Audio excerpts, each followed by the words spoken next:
Olá pessoal, tudo bem com vocês?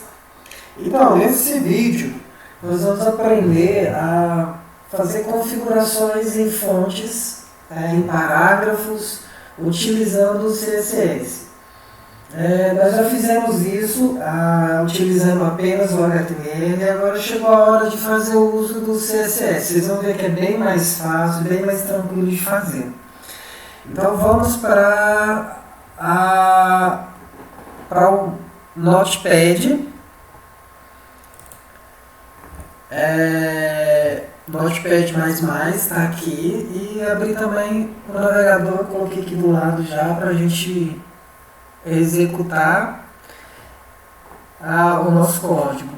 Eu vou copiar aqui novamente o código básico, vou fazer mais uma vez todo o processo que a gente fez de linkar o CSS, para que não fique dúvida. Então essa pretendo fazer a última vez.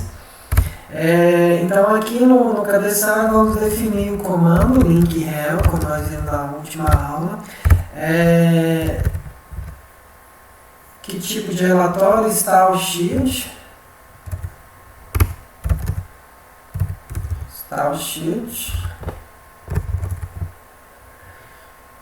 Vocês estão vendo que não está ficando a cor, eu não sei se pela cor se eu estou errando ou não, então eu vou definir aqui o nosso documento como HTML. Agora eu vou colocar a href, vou fazer a referência em qual pasta que eu vou definir esse CSS. Então eu vou colocar na pasta CSS barra, só para vocês terem uma noção que eu posso usar qualquer nome, né? Considerando os padrões de nome, que o recomendado é não usar acentuação, não usar cedilha, tentar fazer tudo em minúsculo. Eu vou definir um outro nome aqui, padrão.css. Vou salvar esse arquivo, vou criar uma pasta, vou criar uma pasta melhor, parágrafos. Vou salvar como index. O tipo já está certo aqui, salvei. Tranquilo. Agora eu vou criar esse padrão, vou criar um outro arquivo para que esse link funcione. Então eu venho aqui em um novo arquivo, né? Já vou definir como CSS aqui para ficar mais fácil.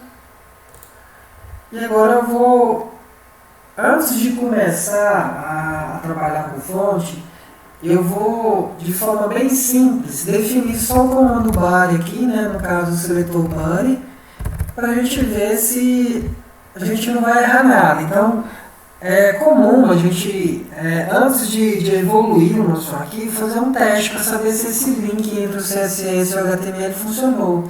Então eu vou colocar aqui o background color, e vou colocar vermelho. Agora eu vou salvar o arquivo, está dentro de parágrafos. Vou colocar um CSS, porque foi isso que eu defini lá no arquivo HTML. Tem uma pasta chamada CSS, e dentro da pasta CSS o nome desse arquivo tem que se chamar padrão, né? Sem o acento. Do tipo CSS, está certo, e está na pastinha. Eu tenho que observar bem esse caminho para que eu não erre. Outro erro comum que a gente costuma fazer é que às vezes você abre o arquivo, mas aí às vezes você mudou ele de lugar, e aí você não vai conseguir saber se você realmente está naquele arquivo ou se é um outro arquivo. E não é às vezes o arquivo que você está manipulando.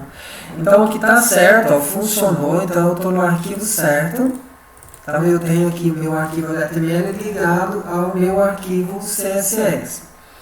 Para a gente começar, eu vou pesquisar aqui, para a gente ter algum texto aqui, matemática.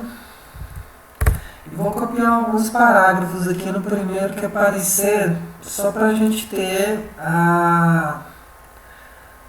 alguns parágrafos para que a gente possa fazer uma configuração. Vou pegar esse parágrafo aqui falando de matemática. Copiei e vou colar agora no HTML. Colei. Vou pegar outro parágrafo aqui, só para a gente ter dois parágrafos diferentes.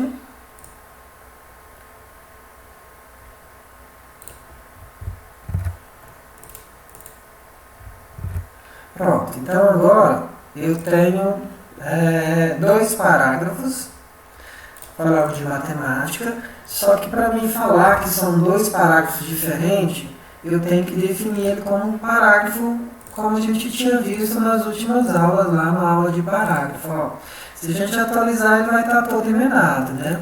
Então agora eu venho aqui, defino ele como um parágrafo, eu coloco um Pzinho, vou no final do parágrafo e fecho o parágrafo, dizendo que meu parágrafo vai até aqui.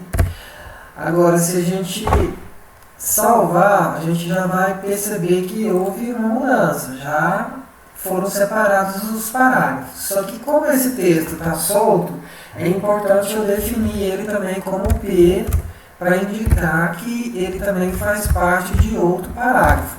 E assim, quando eu for manipular esse texto através do CSS, eu tenho definido o objeto que eu quero fazer essa manipulação. Tranquilo. Então agora eu venho aqui definir aqui o texto, agora eu venho no CSS e vou criar uma manipulação. Então, lá no HTML, a gente sabe que tem o P. Então, qual que é o seletor que eu vou usar? O P. Então, eu vou colocar aqui o P e vou colocar as configurações, ou melhor, os estilos que eu quero para aquele P. Então, eu vou começar com fonte family. Fonte family serve para me definir o tipo de fonte que eu quero para o meu texto, no caso, para o meu P. Onde tiver P, vai pegar essa fonte aqui. Como eu tenho dois P's lá, dois parágrafos, ela tem que pegar essa fonte. Eu vou colocar um impact, vou salvar, vamos atualizar para ver se vai funcionar. Funcionou. Então, essa fonte que eu defino aqui, normalmente a gente define uma fonte esperando que o usuário, o computador que está navegando no seu site, tenha essa fonte instalada. Mas eu posso, por exemplo, colocar uma vírgula e colocar aqui uma outra fonte. Caso o computador instalado não tenha a primeira opção, ele vai para a segunda opção.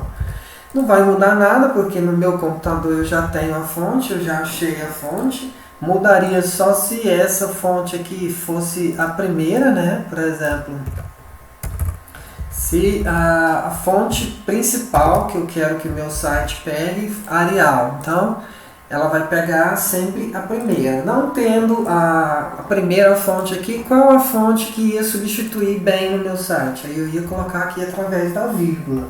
Muito simples e bem tranquilo, né? Agora, a gente pode colocar aqui também o tamanho dessa fonte, que é a fonte size. Agora eu vou definir em pixels, diferente do HTML, eu defino aqui em pixels o tamanho que eu quero, o valor que eu quero essa propriedade nos meus parágrafos. Então vocês viram que o parágrafo, a fonte já ficou maior. É bem simples, bem tranquilo de fazer. Eu posso definir aqui também uma outra configuração de fonte, por exemplo, fonte style. Essa fonte style eu posso colocar como itálico. Então, salvei e atualizei, a minha fonte ficou itálico nos dois parágrafos. Por que os dois parágrafos? Porque eu estou configurando todos os P's. Então, todos os P's que tiver no meu documento HTML vai pegar essa configuração automática. Outra coisa que a gente pode fazer é colocar a fonte em negrito, né? É diferente também do tipo de declaração que a gente faz lá no HTML. Aqui é fonte width, E eu coloco aqui o valor bold. Quando eu salvar, eu vou ter uma fonte negrito. Bem simples de fazer também. Outra coisa que a gente pode colocar no parágrafo é a questão do alinhamento, né? Então, por exemplo, se eu quero que os meus parágrafos tenham um alinhamento justificado, então text align, isso aqui não mudou, né? Justify, ele já oferece para mim a sugestão. E quando eu atualizar, notem que ele está alinhado somente à esquerda. Ele não está alinhado à direita também. Então, quando eu atualizar, se tiver funcionado como funcionou, ele alinhou tanto do lado direito os parágrafos quanto do lado esquerdo. Então, muito fácil, muito tranquilo de usar também a opção de alinhamento. Uma outra coisa que a gente pode fazer em relação à fonte também, por exemplo, eu posso fazer uma configuração diferente para cada parágrafo. Por exemplo, eu não quero que o segundo parágrafo tenha essa configuração. Então eu venho aqui no texto e mudo o nome desse P. Então eu vou colocar aqui uma ID e não sei, vou chamar esse ID de segundo parágrafo. Então agora eu tenho 2 parágrafos, sendo que um não tem nome e o outro tem nome. Se eu atualizar, não vai mudar nada, porque ele continua sendo um P, né? Agora, a partir do momento que eu venho aqui e faço uma configuração para o segundo parágrafo, que seria hashtag segundo. Vou abrir e fechar as chaves do mesmo jeito. Aí agora eu vou colocar o alinhamento dele diferente. Text, align. Vou colocar ele para centralizar. Salvei. Quando atualizar, olha lá o que aconteceu. O segundo parágrafo ficou centralizado. Outra coisa que a gente pode fazer aqui ainda utilizando o CSS é mudar a cor, né? Vamos colocar um color. Eu posso também definir essa cor através do padrão hexadecimal de cores. 012. E quando atualizar, olha como ficou interessante. Então eu posso, através dos meus identificadores, personalizar cada objeto, independente se eles seguem os mesmos padrões ou não. Então eu consigo colocar um nome para o segundo parágrafo ali e fazer uma configuração para ele totalmente diferente. Por exemplo, se eu fosse colocar aqui uma fonte family e colocar a fonte family com a segunda fonte, impact. Então o segundo parágrafo tem que mudar de fonte. Ficou ridícula, né? Mas tudo bem. Só para alívio de conhecimento mesmo. Então a gente consegue fazer isso. Outras coisas que a gente consegue fazer também é aquele lance, aquela ideia lá que a gente tem no HTML do H1. Vou colocar aqui um teste 1.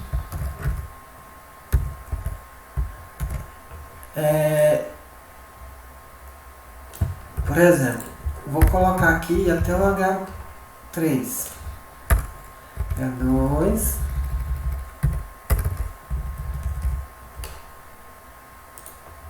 H2, opa, H3, né? H3. Vou salvar. Vão aparecer os títulos aqui, né? O que eu fiz? Teste 1.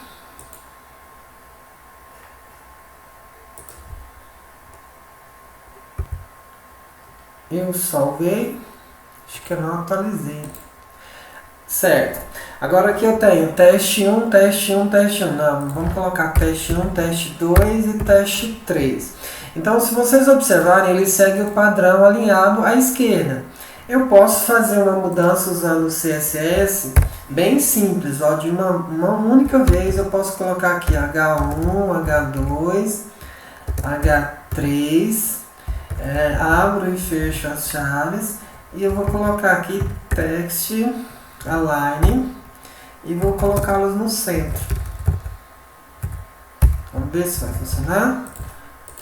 Salvei, atualizei, olha lá. Então, de uma única vez eu consegui, através de um único comando aqui no CSS, eu consegui mudar todos os 3 tipos de Hs.